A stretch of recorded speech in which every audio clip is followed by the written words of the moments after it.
Olá, alunos da disciplina Circuitos Elétricos 2. Bem-vindos a essa aula. Antes da gente começar o assunto de hoje, eu quero falar a respeito do exemplo que eu resolvi na última aula.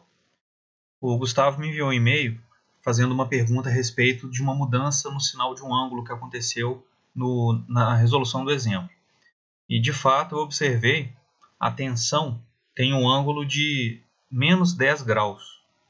E na hora de calcular o valor RMS dessa tensão, eu dividi o módulo dela por raiz de 2 e acabei esquecendo de colocar o sinal negativo. Então ela ficou, pelo restante do exemplo, com um ângulo de 10 graus. Então eu vou disponibilizar para vocês o exercício resolvido. Vocês podem pegar ele aqui no AVA, agora com o ângulo certo. Mas vale lembrar que, uma vez que eu troquei o ângulo logo no início, se vocês mudarem o sinal dele no enunciado, o exercício está todo correto. Então não vai ser um problema aí para vocês entenderem o que foi feito. Em todo caso, eu vou deixar essa solução para não gerar nenhuma dúvida. E agora sim, com relação ao conteúdo de hoje. Eu vou falar com vocês um pouco a respeito da correção do fator de potência.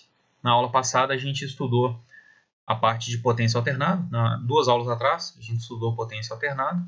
E na última aula eu falei com vocês a respeito do fator de potência e da máxima transferência de potência. Então, ainda dentro desse assunto de potência elétrica em corrente alternada, nós temos a ideia da correção desse fator de potência. Vamos entender a necessidade de fazer essa correção. Como nós vimos, se o circuito tiver uma potência reativa muito elevada, esse fator de potência tende a ficar próximo de zero. Por quê? Se a potência reativa é elevada em relação à efetiva, significa que o ângulo da nossa potência aparente, que é a total, ficou mais próximo dos 90 graus. E o cosseno de 90 é zero. Logo, quanto mais próximo do 90, quanto mais potência reativa nós tivermos no circuito, mais próximo de zero será esse fator de potência. Por outro lado, quanto maior a potência efetiva do circuito, mais próximo o ângulo da nossa potência aparente será de zero. Mais próximo de zero ele vai ser. E aí o fator de potência tende a ficar mais próximo de 1, porque o cosseno de zero é 1. E o desejável é exatamente isso, que o fator de potência fique o mais próximo possível de 1. Se a gente for olhar então o funcionamento do sistema, o ideal é que a grande parte da potência aparente seja efetiva, porque é ela que está sendo usada para realizar trabalho. Então o nosso objetivo vai ser corrigir esse fator de potência para colocar ele próximo de 1. Normalmente ele 0,95 é um valor adequado para esse fator de potência. Porque a própria concessionária de energia exige isso. Então a CEMIG, para garantir uma operação correta dos seus sistemas, exige que as indústrias trabalhem com um fator de potência maior do que 0,95.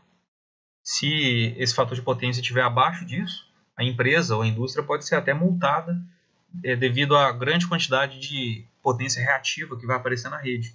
Isso aí é ruim para os sistemas da CEMIG. Como nós vamos ver, uma grande quantidade de potência reativa fluindo pelo sistema tende a ocupar esse sistema de uma maneira que não seria necessária. E de maneira geral, a maior parte da potência reativa dos sistemas vem dos motores de indução, ou seja, esse fator de potência que é baixo é um fator de potência indutivo. Se a gente quiser corrigir esse fator de potência, trazer ele para mais próximo de 1, é necessário ligar capacitores em paralelo à rede, de modo a gerar o equilíbrio. Vale lembrar que não adianta também a gente colocar uma quantidade muito grande de potência capacitiva na rede, porque isso gera um desequilíbrio para o outro lado agora, vai ficar muito capacitivo. E aí, diminuindo essa quantidade de potência reativa, a gente chega no equilíbrio que é necessário para que o circuito opere de maneira adequada. Acabamos de ver que é necessário manter o fator de potência elevado, próximo de 1, porque isso acarreta alguns problemas no funcionamento da instalação elétrica ou da rede de transmissão e distribuição de energia. E quais são esses problemas?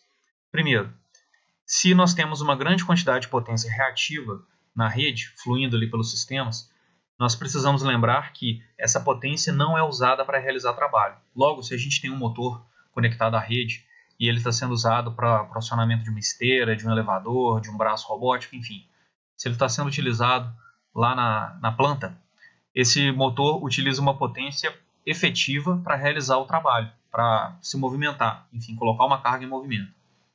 A potência reativa não vai ter uma função tão significativa. Logo, ela vai simplesmente fluir pela rede até a carga, ser armazenada nos elementos indutivos e depois devolvida para a rede.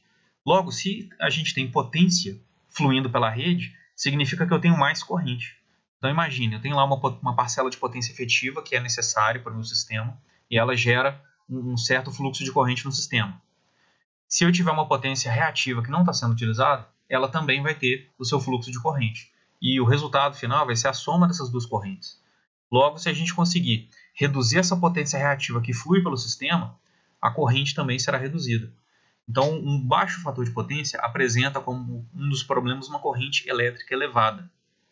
Isso causa também uma subutilização da capacidade instalada, ou seja, vamos imaginar que existe ali um transformador no sistema que vai ser responsável por receber a tensão de 3.800 volts da rede e transformar ela em 380 volts que vai ser utilizado na planta. Esse transformador tem uma potência limite. Vamos imaginar que ela seja uma potência de 10 kVA. E esses 10 kVA, que é uma potência aparente, vão ter que se dividir entre potência efetiva em watts e potência reativa em VAR, volt ampere reativo. Se a gente tem uma quantidade muito grande de potência reativa, ela vai ocupar mais dessa potência máxima que o transformador pode suportar. Logo, nós vamos ter uma subutilização da capacidade dele, porque ele vai ter que ficar ocupado ali com uma grande quantidade de potência reativa, enquanto poderia ficar ocupado apenas com potência efetiva, que é aquela que a gente está de fato utilizando. Essa questão, né, da subutilização e, ao mesmo tempo, da corrente elétrica elevada, gera essa sobrecarga nos equipamentos de manobra. Equipamentos de manobra são aqueles utilizados para ligar e desligar os circuitos, como uma espécie de interruptor. Se a corrente está mais elevada, e eu estou ali interrompendo uma corrente elevada, naturalmente isso vai sobrecarregar os nossos equipamentos de manobra. Então, vai ser necessário utilizar equipamentos de manobra mais robustos, que suportem aquela interrupção de corrente. Que é exatamente esse último item aqui, a necessidade do aumento da capacidade dos equipamentos de manobra e de proteção. Por quê? As correntes agora estão mais elevadas. Então, de maneira geral, se esse fator de potência ficar muito baixo, nós vamos ter correntes elevadas na rede e ocupação dos transformadores, né, em termos de potência reativa nesses transformadores, sendo que poderia ser potência efetiva. E aqui, como eu falei com vocês, de maneira geral, a potência das instalações industriais é uma potência muito reativa para o lado dos indutores, devido à questão dos motores industriais, que consomem uma grande parcela da energia gerada. E é necessário ligar bancos de capacitores em paralelo à instalação. Quando a gente diz aqui em bancos de capacitores, na verdade significa somente que é feita uma associação de capacitores, não é só um capacitor que vai ser conectado. Mesmo porque, de maneira geral, esses sistemas são trifásicos, igual nós vamos ver nas próximas aulas. E aí é necessário fazer uma conexão de um banco de capacitor ligados em estrela ou em triângulo, por exemplo, conforme a gente ainda vai ver.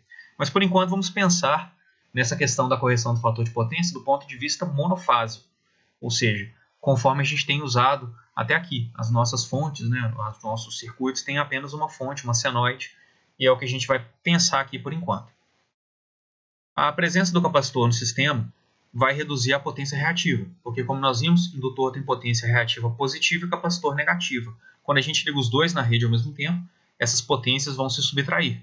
E isso acontece porque a energia que estava armazenada nos indutores deveria voltar para a fonte, mas quando eu ligo o capacitor, no momento que essa energia voltaria para a fonte, é o capacitor que armazena ela. Ou seja, enquanto o capacitor estiver ligado no circuito, ele vai trocar energia com o indutor. Em vez dela voltar para a fonte, passar de novo pelo sistema da CEMIG, ela vai ficar armazenada nos capacitores utilizados para a correção do fator de potência. Como nós vimos na aula passada, capacitores e indutores têm comportamentos opostos. No momento que um armazena energia, o outro devolve e vice-versa. E é exatamente isso que é usado aqui na ideia da correção desse fator de potência. E os dispositivos armazenadores trocam essa energia todo o ciclo de tensão da fonte, impedindo que parte dela, isso aqui também é importante, né? Nem sempre vai ser toda a energia. Se a gente conseguir um capacitor que tem exatamente a quantidade de potência reativa que aparece no sistema, ele vai zerar a potência reativa. Nesse caso, toda a energia que estava armazenada nos indutores vai agora ficar armazenada nos capacitores. Mas, de maneira geral, o objetivo é fazer com que parte dessa energia seja armazenada nos capacitores agora. O fator de potência não precisa ser exatamente 1. Ele tem um valor mínimo de 0,95. Então, entre 0,95 e 1 está de bom tamanho. Detalhe é que, se a gente colocar uma quantidade de capacitores, uma quantidade de potência reativa capacitiva, que vai ser maior do que a potência reativa indutiva, a gente começa a ter problemas de novo, porque esse fator de potência tem um valor máximo 1. Se a gente colocar muito capacitor no circuito, ele vai começar a reduzir, só que agora de uma maneira capacitiva. Eu vou ter um excesso de potência capacitiva e o fator de potência será menor que 1 de novo. Então não adianta a gente pensar, vou colocar uma potência capacitiva bem alta que ela consegue anular a indutiva e ainda sobra. Esse sobra é que é o problema. Não existe, então, um vilão na história. O indutor não é o vilão e o capacitor não é mocinho. Quem está em excesso é que é o problema. Se eu tenho um circuito que está muito indutivo, eu coloco capacitores. Agora, se por acaso a gente tivesse um circuito muito capacitivo, o que na prática vai ser bem difícil de encontrar, seria necessário corrigir o fator de potência dele colocando indutores. É importante lembrar desse detalhe. E aqui são os bancos de capacitores que eu falei com vocês. Então, de maneira geral, esses bancos são trifásicos, porque a maioria dos sistemas industriais são trifásicos também. E aqui a gente verifica o seguinte: os capacitores costumam ser conectados à entrada de energia, de modo que a correção do fator de potência acontece para a rede, do ponto de vista da rede. Então, seria mais ou menos o seguinte: a rede, então, fornece energia para o sistema, aqui no caso a gente tem o transformador, o disjuntor, e aqui temos as cargas. Esses daqui são os motores, e eles vão receber essa energia vinda da fonte.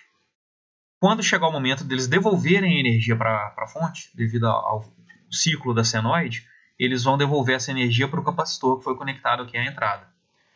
E aí, no momento seguinte, o capacitor vai devolver essa energia para os indutores, eles vão ficar trocando. Então percebam que, do ponto de vista da instalação, não houve diferença, porque a energia reativa continua fluindo aqui, nesse sistema, mas ela não volta para a rede, para o sistema de distribuição e transmissão. Então, do ponto de vista da concessionária, da CEMIG, está tudo bem. Mas do ponto de vista da indústria, que não fez tanta diferença. Aí é necessário levar em consideração as correntes nominais dos motores. Se fosse possível colocar, igual aqui, tem um capacitor sendo utilizado para corrigir o fator de potência no motor. Aí sim, esse motor aqui vai ficar trocando energia com o capacitor que está conectado em paralelo, de modo que a corrente da instalação ficará reduzida. Mas se a gente conectar só no início, que normalmente é o que é feito, a instalação em si não sofre diferenças.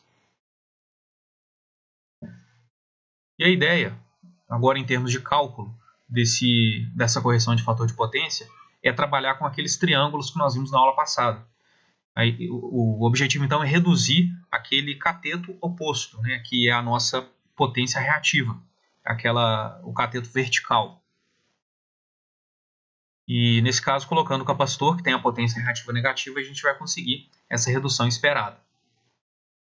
Basicamente, algumas coisas aí eu já falei com vocês. Mas aqui, por exemplo, a correção só funciona para o trecho do sistema antes, que é chamado a montante, dos capacitores. Voltando aqui no slide, se eu coloquei o capacitor aqui, a correção só acontece até esse ponto. Daqui para frente, não está corrigido ainda. Se eu coloquei o capacitor em paralelo com a carga, até chegar à carga, está tudo corrigido. É isso que essa última linha aqui indica para a gente. E aqui a correção funciona da seguinte maneira. Nós temos a potência efetiva. É muito importante observar que se um motor está ali trabalhando com uma certa carga, um elevador ou uma esteira transportadora, por exemplo, essa potência efetiva não muda. A carga que esse motor precisa colocar em movimento é a mesma. Então a potência efetiva não varia quando a gente corrige o fator de potência, porque o motor continua realizando o mesmo trabalho. E essa é exatamente a nossa âncora no cálculo. Independente do que acontecer quando eu coloco o capacitor no circuito, o P se mantém constante. E aí, o que muda é a potência reativa total. Percebam aqui nesse exemplo. Inicialmente, ela era esse fasor preto aqui. Quando a gente colocou o capacitor, que tem uma potência reativa negativa, o valor final foi esse fasor rosa aqui embaixo. Então, a potência aparente mudou. Ela tinha esse fasor maior aqui e agora apareceu com esse menor aqui embaixo. Percebam que o ângulo dela mudou. Ela tinha um ângulo mais elevado, um fator de potência mais baixo, e agora ela tem um ângulo menor, que tem um fator de potência mais elevado. O que a gente precisa fazer aqui em termos de cálculo é basicamente trabalhar com as relações trigonométricas. Eu vou saber já a princípio, qual é o ângulo final desejado. É necessário, por exemplo, corrigir o fator de potência para 0,95. Aí eu vou verificar, 0,95 é o cosseno de qual ângulo. E aí eu saberei qual é esse ângulo aqui no final. Eu já terei o valor de um cateto, então vai ser fácil descobrir qual é a potência que deve ser subtraída do sistema para chegar naquela nova condição, igual a gente vai ver no exemplo mais à frente.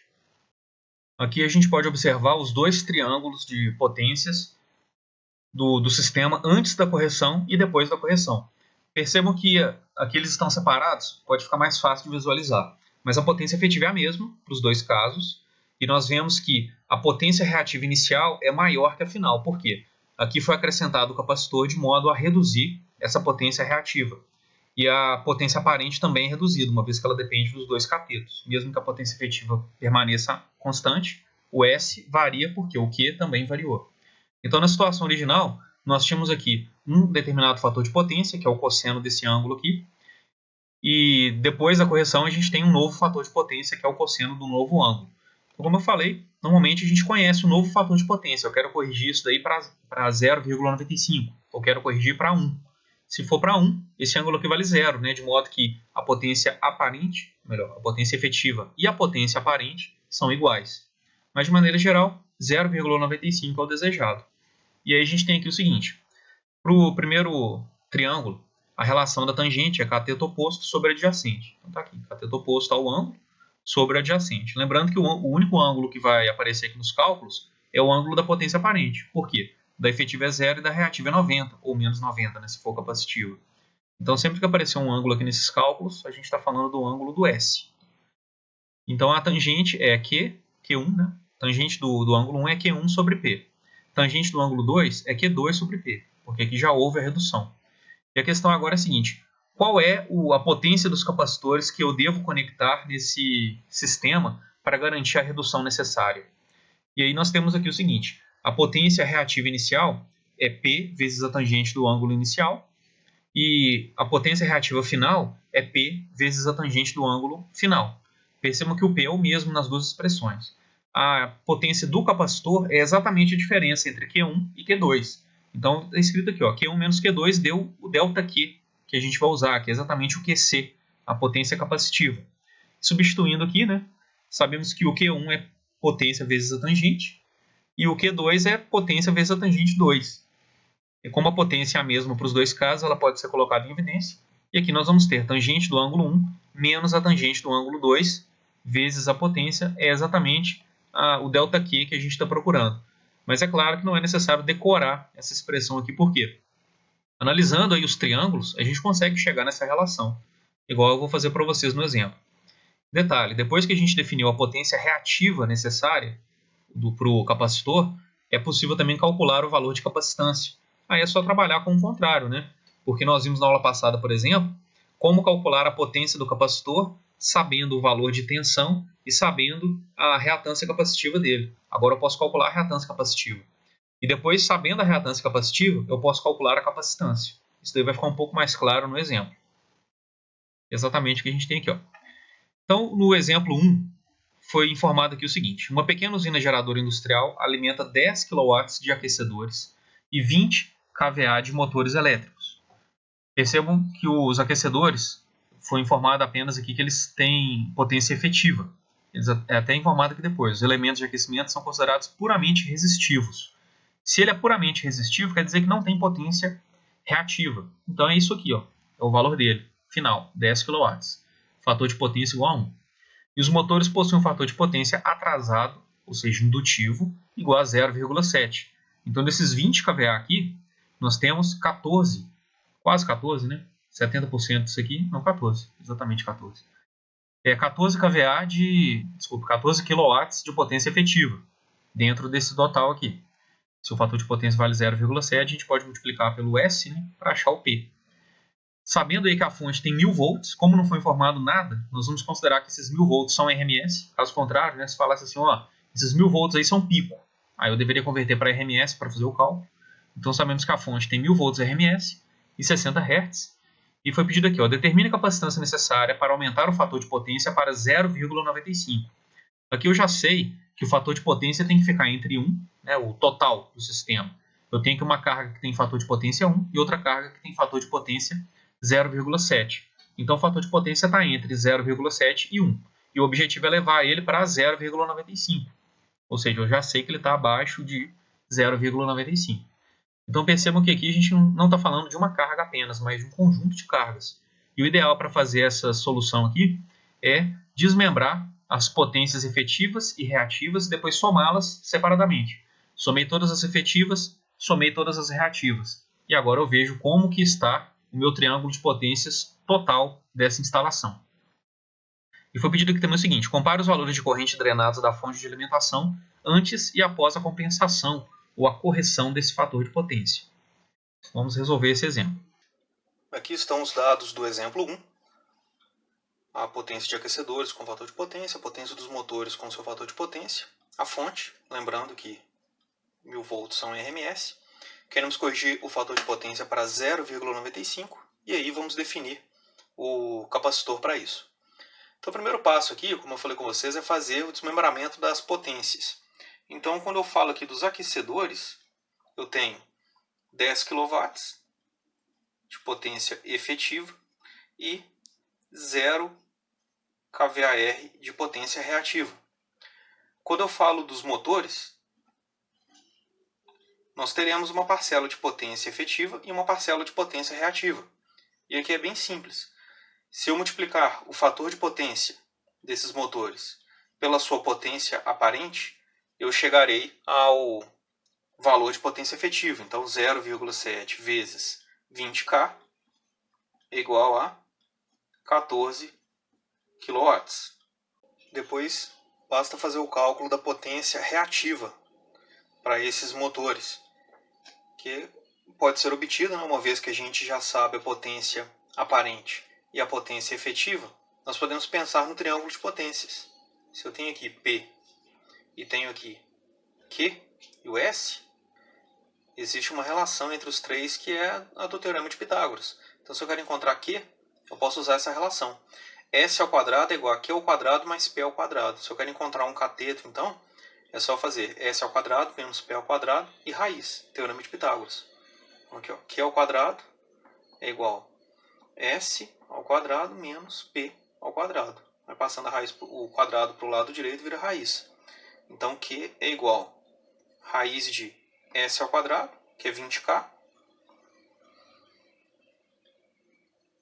menos 14K ao quadrado. E a raiz, e esse resultado aí do Q é igual a 14,28 kVA reativo. Agora que eu já sei as potências efetiva e reativa de cada carga que compõe o meu circuito, eu posso falar nas potências totais. Então eu teria aqui o seguinte: em termos de potências totais, no início, eu tenho P da primeira carga 10 kW, da segunda 14 kW. Ou seja, nós temos 24 kW de potência efetiva. E de potência reativa? A primeira carga apresenta 0 e a segunda 14,28K. Então, temos aí 14,28 kVA de potência reativa. Isso daí são valores iniciais. Lembrando então que o S, quando a gente transformar, né, o S de sua forma retangular para sua forma polar, nós vamos ter aqui parte real 24, parte imaginária 14,28. Inclusive, é até mais adequado falar em módulo de Q, não em Q diretamente, porque nós não colocamos ali o J. E aí, fazendo o S na sua forma polar, nós vamos ter o seguinte: 27,93 com um ângulo de 30,75 graus kVA. Se separarmos na forma retangular, o resultado vai ser 24K mais J 14,28K. Percebam que o ângulo aqui foi de 30,75. Isso daí nos resulta um fator de potência maior do que o 0,7 e menor do que 1. Estou fazendo aqui, ó, cosseno de 30,75 é 0,86. Só que o objetivo é levar isso para 0,95. Então, a princípio, o fator de potência é igual a 0,86. E eu quero elevar esse fator de potência. Então, a gente vai acrescentar aí o capacitor. A pergunta agora é, qual é o valor desse capacitor? Então, valores totais iniciais estão aqui. Agora, valores totais finais, vamos ver como deve ficar. Então, nós sabemos o seguinte, que a potência efetiva não muda. Então, posso escrever aqui de novo, que a potência efetiva final é 24 kW, que é exatamente a potência inicial que a gente tinha. E eu sei agora que o fator de potência desejado, que é o 0,95, equivale a um ângulo de 18,19 graus. Ou seja, esse ângulo tem que sair de 30,75 e chegar em 18,19.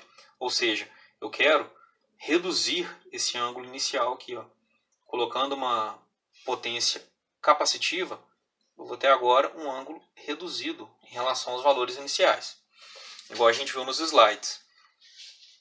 E a questão agora é o seguinte, qual é o valor de potência final que eu tenho?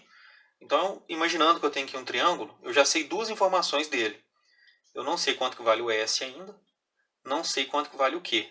Então seria aqui um S2 e um Q2, que eu não conheço. Mas eu sei quanto que vale P e sei quanto que vale θ.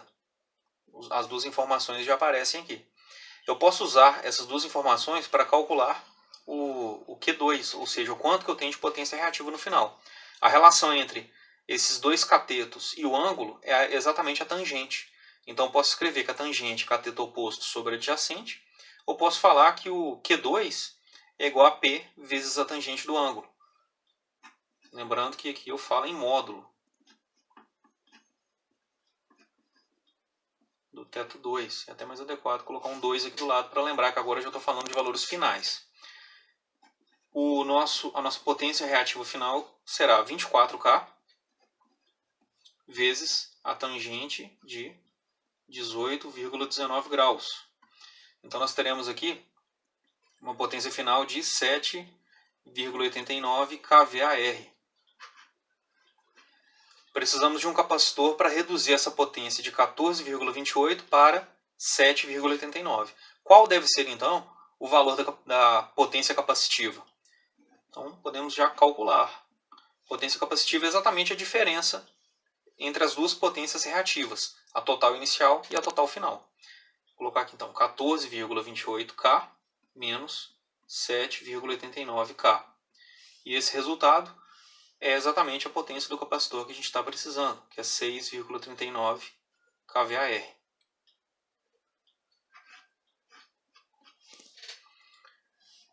Podemos também calcular a capacitância agora. Nós sabemos que a potência do capacitor é igual. Na verdade, vamos falar primeiro aqui sem módulo, só para relembrar aí da aula passada. A potência no capacitor é igual módulo da tensão ao quadrado sobre o conjugado da reatância capacitiva. Só que aqui eu posso trabalhar tudo em módulo, né? Eu posso encontrar o valor de XC e com o XC encontrar o valor da capacitância. Então, colocando aqui em módulo, aí tanto faz, né? Módulo de XC ou do conjugado de XC é a mesma coisa. Então, posso escrever aqui, módulo de XC é igual a tensão ao quadrado, o módulo da tensão ao quadrado, sobre módulo da potência reativa capacitiva. A tensão nós vimos que é 1000 volts, então 1000 ao quadrado sobre 6,39 K. E a nossa reatância capacitiva em módulo é igual a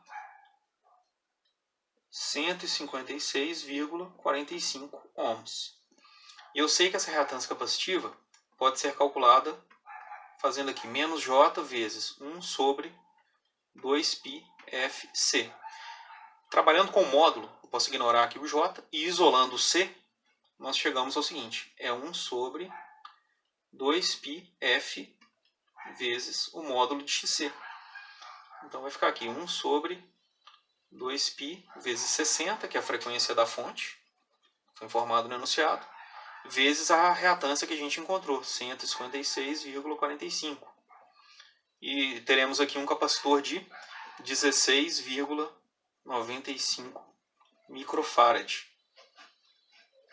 Ou seja, conectando esse capacitor em paralelo ao nosso circuito, o fator de potência vai ser elevado de 0,86 para 0,95.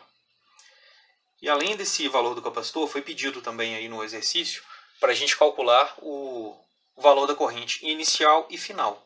Para isso, eu vou precisar das potências. A potência aparente inicial já está aqui.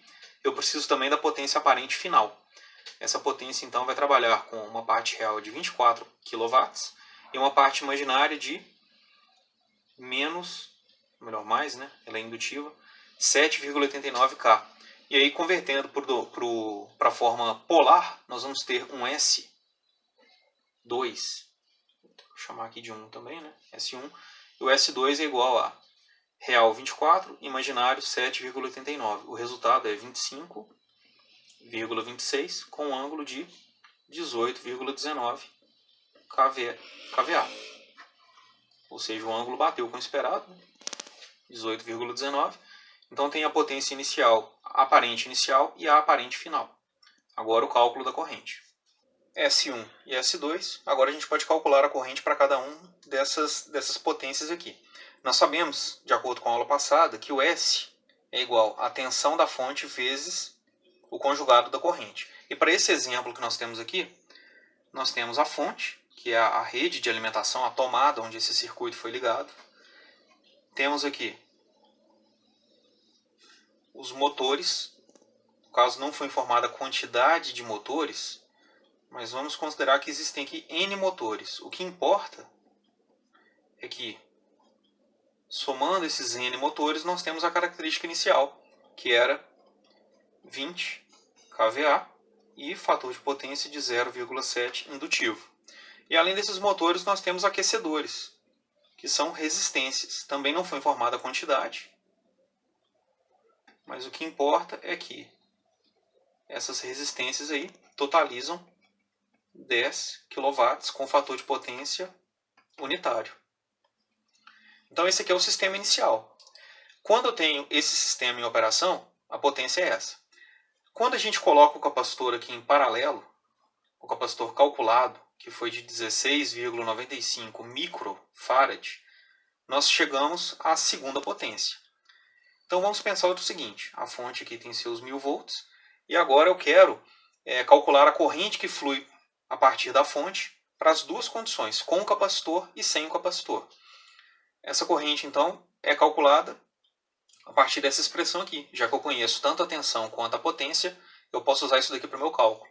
I é igual a S sobre V, e o conjugado aparece agora do lado direito. Então, posso calcular a corrente na condição inicial e na condição final, seguindo essa expressão aqui. I1 é igual S, que é 23,93, com um ângulo de 30,75. K, está em kVA, né? Dividido por 1000, que é a nossa tensão. E vamos tirar o conjugado disso aqui.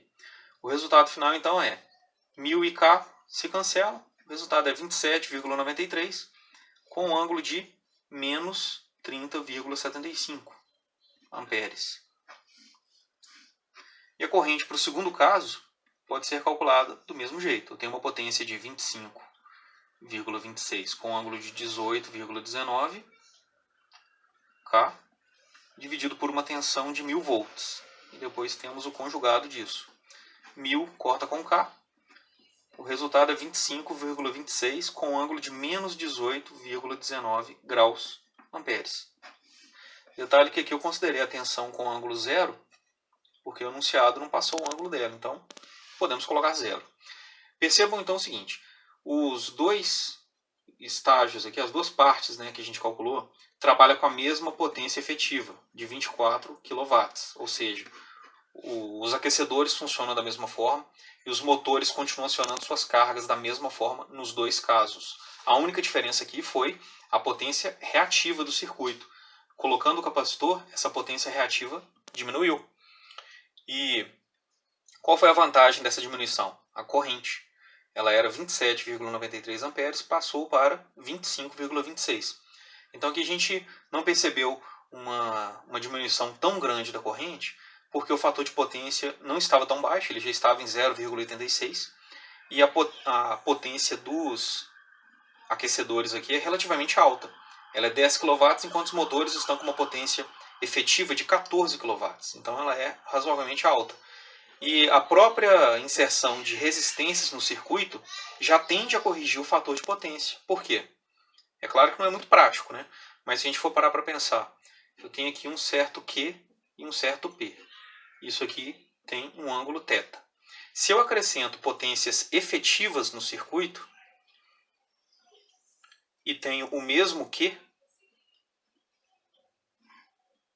olha só como é que esse ângulo aqui reduziu. θ2 agora está menor. Ou seja, acrescentando os aquecedores, eu já melhorei o fator de potência que era 0,7, né, só dos motores. Ele já foi para 0,86. Então, é possível corrigir fator de potência acrescentando potência efetiva? É, só não é muito vantajoso. Por quê? Mais potência efetiva significa mais gasto. Enquanto que se eu colocar mais potência capacitiva, eu simplesmente reduzo o Q, de modo a não gerar mais consumo de energia. E aí é uma grande vantagem e isso é amplamente utilizado aí nas indústrias. E aqui, por exemplo, 2, nós temos um circuito simples, com indutores e resistores, e conhecemos a tensão da fonte. Ela é 8 vezes seno de 2T menos 40 graus. Lembrando que esse 2 aqui é a nossa frequência angular, 2πf. Calcule o capacitor que corrige o fator de potência para 0,9 atrasado. Então a gente vai conectar ele aqui em paralelo à fonte, e ele precisa corrigir para 0,9 atrasado. O primeiro passo é converter o circuito para o domínio da frequência. E depois a gente pode verificar qual é a condição atual dele para fazer a correção do fator de potência. E o primeiro passo para resolver o exemplo 2 é verificar as condições iniciais do circuito, ou seja, qual é o triângulo de potências inicial. E para isso a gente precisa primeiro calcular tensão e corrente nesse circuito. Percebam que é o seguinte, a tensão nós já temos. O fasor de tensão, convertendo isso daí para o domínio da frequência, nós teremos um fasor de tensão que é 8 com um ângulo de menos 40 graus volts. Mas não se esqueçam que esse 8 aqui é tensão de pico. Nós precisamos converter para RMS para poder trabalhar com a parte de potência. Já temos então a tensão e agora os indutores. Eles aparecem aqui como 3Henry. Nós precisamos calcular o XL. Então é J vezes 2πfL. 2πf é a mesma coisa que ômega. Então, ômega L é a mesma coisa de 2πfL. XL, nesse circuito, os dois indutores apresentam o mesmo valor de indutância, a frequência é a mesma, então vamos calcular XL uma vez só. O ômega do circuito vale 2 e o L dos indutores vale 3. Então nós teremos aqui reatância indutiva de J6 para eles. Já temos a tensão, reatância indutiva, e agora para calcular a potência total do circuito, eu posso partir aqui do princípio da corrente total, né? Se eu tiver esse valor na mão e a tensão da fonte, eu consigo a potência total. Eu não preciso calcular de um elemento, de cada elemento separadamente. Posso calcular, claro. Se eu vier aqui calcular a potência desse indutor, somar com a do resistor, do outro indutor e do outro resistor, eu chegarei ao total. Mas como o nosso objetivo aqui é só a potência total, eu posso partir desse cálculo aqui que vai ser mais simples. Calculando a corrente total e aplicando aqui junto com o valor da tensão, eu já consigo esse valor de potência total do circuito. O primeiro passo para chegar à corrente total é encontrar a impedância equivalente do circuito. Resistor e indutor em série, esse resultado em paralelo com o segundo indutor, e o resultado em série com o último resistor. Teremos aqui então o seguinte, 2 mais J6, que é essa série aqui, em paralelo com J6. Então faremos aqui o produto dos dois sobre a soma dos dois. E esse resultado em série com um resistor de 1 ohm. Passando esse primeiro valor aqui para a sua forma polar, teremos 6,32 com um ângulo de 71,56. E aqui embaixo nós temos 2 mais J12, fazendo a soma.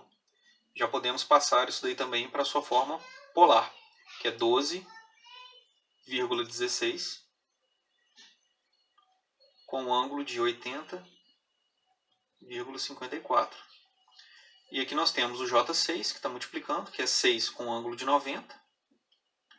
E esse resultado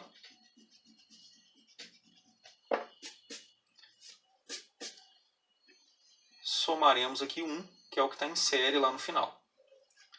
Então, a conversão aqui para a forma polar, J6 na forma polar fica 6 com ângulo 90, e aqui no denominador, a forma polar também. Então, agora, impedância equivalente. Vamos dividir 6,32 por 12,16, multiplicar o resultado por 6. E aqui nós teremos, então, 3,12 com um certo ângulo, que é 71,56 menos 80,54 mais 90 graus. O resultado aqui é 81,02 graus. E o 1 aqui continua. Agora a gente converte esse número aqui para a sua forma retangular.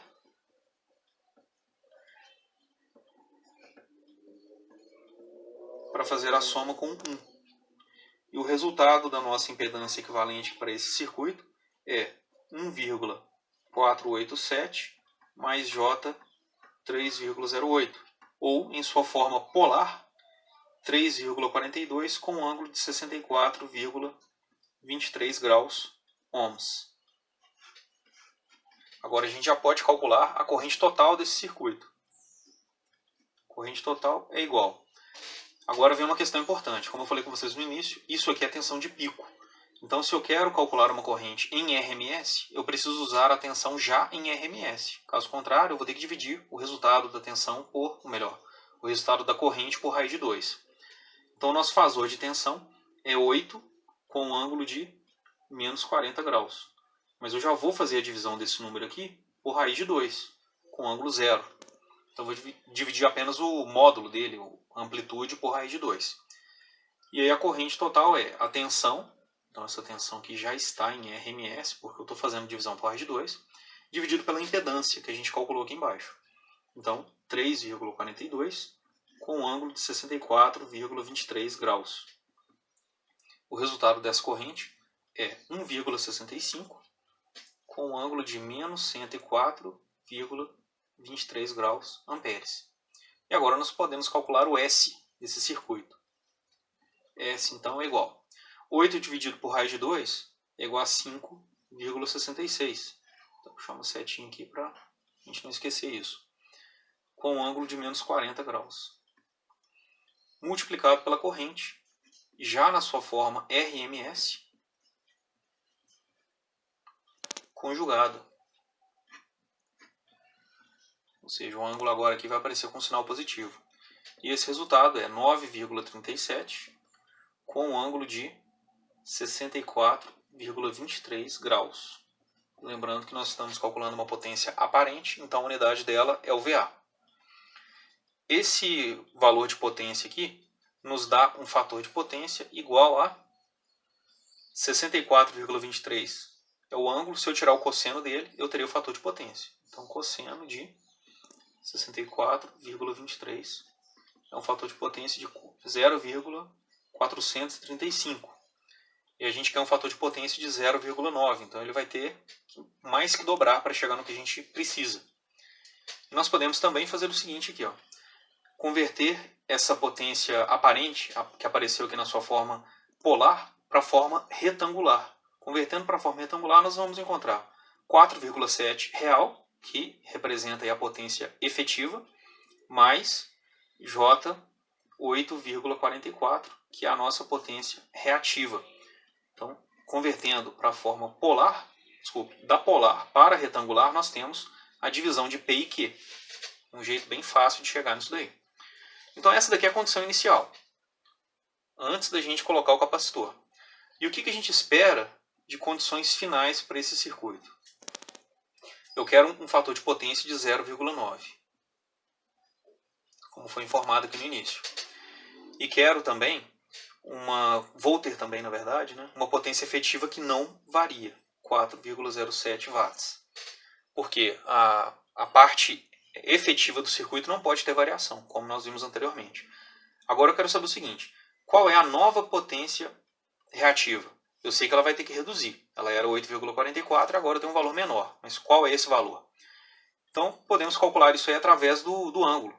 Se o fator de potência é 0,9, quando eu fizer cosseno menos 1 de 0,9, eu chego ao ângulo de 25,5 25,84 graus. Então o ângulo que era 64 precisa reduzir agora para 25,84. E eu preciso calcular a potência Q2, a reativa Q2. Lembrando, né, que nós temos aqui uma potência efetiva de 4,07, uma potência reativa desconhecida, o Q eu ainda não sei quanto que vale, e o S também eu não sei quanto que vale. Mas eu sei o valor do ângulo aqui, que é 25,84 graus. E aí, se eu vou trabalhar com Q e P, eu uso a tangente. Tangente desse ângulo é igual a Q dividido por P. Então, posso escrever aqui o Q que eu estou procurando, a potência reativa que eu estou procurando, é igual a P vezes a tangente de θ. Q2 é igual a 4,07 vezes a tangente de 25,84 graus. E aí teremos uma potência reativa de 1,97 volt-ampere reativo. Então preciso que ela reduza de 8,44 para 1,97. Qual é o valor do capacitor então? O módulo dessa potência do capacitor é exatamente a diferença, porque o capacitor entra nesse triângulo de potências para gerar essa redução. Então o capacitor aparece aqui, né, em relação às condições iniciais. Nas condições iniciais nós temos um ângulo bem maior. Colocando o capacitor, a gente consegue a redução dessa potência reativa. E aí, para calcular esse capacitor, é só fazer então 8,44 menos 1,97. E nós teremos uma potência capacitiva aqui de 6,46 volt-ampere. E qual é o valor da capacitância? Seguindo as mesmas expressões do exemplo anterior, nós podemos escrever que o módulo de XC é igual a V ao quadrado sobre QC. A tensão ao quadrado, nesse caso, né, lembrando que eu tenho que usar sempre valores RMS, é 5,66 ao quadrado sobre 6,46. Isso daí me dá uma reatância capacitiva de 4,96 ohms. E para fechar, a capacitância que a gente está procurando é 1 dividido por 2πf vezes o módulo de XC, igual a gente levantou no exemplo anterior. Então aqui eu vou dividir 1 por 2π vezes a frequência da fonte, que nesse caso aqui é 2 ômega, olhando aí o ômega dele, ômega é igual a 2 radiano por segundo. Na verdade fica até melhor, né? Em vez de escrever 2πf, eu vou escrever ômega, que é a mesma coisa. Ômega XC. Que vai até facilitar o nosso cálculo. Então o ômega vale 2, o XC vale 4,96. E fazendo aqui a divisão, nós vamos encontrar um capacitor de 101,01 milifarad. Se a gente fizer a conexão deste capacitor no circuito, o fator de potência será elevado dessa condição inicial aqui de 0,435 para 0,9 e se manterá indutivo, né? E agora é interessante a gente fazer uma simulação desse circuito para verificar como que essa correção vai acontecer. Aqui nós temos o circuito do exemplo que eu passei para vocês, que a gente acabou de resolver, e agora a gente vai fazer a simulação desse circuito. Então percebam aqui o seguinte, os valores aqui são os mesmos que apareceram no exemplo e a fonte já está com os seus dados, que a amplitude era 8 volts, a fase dela menos 40 e a frequência que aparece aqui em hertz, eu coloquei 318,31 mHz. Por quê? Nós sabemos que 2 é a frequência angular. Então, se eu dividir 2 por 2π, eu vou ter a frequência em hertz, né? Não mais a frequência angular. Então, foi isso aí que foi feito. Esse valor aqui é 2 dividido por 2π. Ok. Agora é só colocar o medidor de potência. Então, ele está aqui em medidores. É esse watímetro aqui. Mas lembrando que ele mede as 3 potências. Então nós vamos tirar aqui esse fio, né, essa linha, para colocar o medidor. O medidor, a parte mais larga dele, a linha mais larga, é a medição de corrente, então tem que ficar ligado em série. E a linha mais estreita é a medição de tensão. Então eu vou colocar aqui em paralelo com a fonte, porque o objetivo é medir a potência do circuito todo, como nós fizemos o cálculo. E agora que ele já está conectado da maneira correta, é só vir aqui em análises, uma análise de corrente alternada e mandar calcular as tensões nodais, que ele calcula todas as grandezas aí do circuito. Então percebam que ele mostrou aqui 4,06 watts, que é a potência efetiva. A gente encontrou um valor muito próximo disso. E quando eu clico aqui nele, ele me mostra aqui na tabelinha as demais. Então a potência reativa é 8,42. A gente encontrou também um valor muito parecido. E a potência aparente, 9,35, com um ângulo de 62,24. Ou seja, o nosso cálculo aí ficou correto. E o fator de potência atual dele é 0,435. Tem um milha aqui no final. Agora, e se eu conectar o capacitor em paralelo? Eu venho aqui, capacitor, e ele já está com o valor calculado aí no exemplo, 101,01 milifarad. Eu vou ligar ele aqui em paralelo com todo o circuito. Lembrando que se eu ligar esse capacitor antes, eu não vou medir a corrente que passa por ele. Então eu não percebo a correção. O medidor vai ficar conectado de um modo que ele não vai conseguir nos mostrar como que aconteceu a correção. Eu tenho que ligar o capacitor depois, porque agora a corrente dele passa por dentro do medidor. Então está tudo certo. Vindo aqui em análises, AC análise de novo, calcular tensões nodais. Eu percebo que a potência efetiva é a mesma. Isso é importantíssimo observar. A potência reativa agora caiu. E eu percebo que a aparente também caiu, né? 4,51. E o fator de potência chegou no valor que a gente queria, que era 0,9. Aqui ele ficou com 0,901, né? A aproximação está muito boa também. É só mesmo uma questão de arredondamento nos nossos cálculos. Mas percebam que, colocando o capacitor em paralelo, nós conseguimos corrigir o fator de potência para o valor desejado, e agora ele vai poder operar dentro das condições especificadas. É interessante vocês depois trabalharem com essa questão de simulação também, até para conferir algum exercício, para saber se está tudo funcionando de maneira correta. E aqui para fechar, eu vou deixar um exercício para vocês me entregarem na próxima aula, e é pedido aqui o seguinte: quando conectado a uma rede elétrica de 120 volts RMS, 60 Hz, uma carga absorve 4 kW com um fator de potência atrasado de 0,8. Determine o valor da capacitância necessária para levar o fator de potência para 1 e para 0,95, ou seja, vocês vão fazer dois cálculos de capacitância para esse circuito. Se eu quiser corrigir o fator de potência para 1, qual é a capacitância que eu vou usar? E se eu quiser corrigir o fator de potência para 0,95, qual é o capacitor que eu vou usar? Então tentem resolver, lembrando que eu estou disponível aí no fórum, pelo chat do AVE e pelo e-mail. Precisando, entre em contato comigo que eu esclareço as dúvidas. No mais, bons estudos para vocês e nos vemos em breve.